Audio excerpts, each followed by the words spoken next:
Первые километры гонки. Здесь очень важно прочувствовать технику.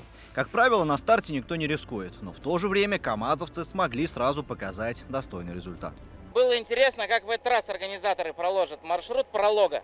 Да, то есть первая часть со старта была очень скоростная, максимальная скорость была 140 км в час. И потом даже неожиданно резко нас повернули вправо и увели в ухабистую дорогу. В целом нормально, довольны. Температура воздуха раскалилась до плюс 37, и это только начало. В столице Чечни, куда караван ралли прибудет позднее, столбик термометра обещает подняться до 40 градусов жары. Настоящее испытание для людей и спортивной техники. Думаю, что сегодня этот спецучасток ехали с прицелом на завтрашний день, как выбор стартовой позиции. Думаю, что у каждого экипажа на этот спецучасток были свои задачи, в том числе у наших.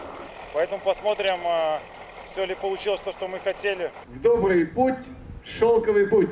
Четверг разделился для участников ралли-рейда на две части. В первой половине дня гонщики вышли на старт пролога 5-километрового спецучастка, а вечером все экипажи приняли участие в церемонии торжественного старта. Отличное начало, я думаю, все большой разницы не будет по времени между экипажами, но тем не менее это даст расстановку уже на следующий день, на завтрашний. Ну а там уже будут длинные спецучастки, уже будет борьба еще острее. Победитель первого заезда Эдуард Николаев. Однако высокая плотность результатов по итогам дня настраивает на напряженную борьбу на протяжении всех 10 гоночных этапов.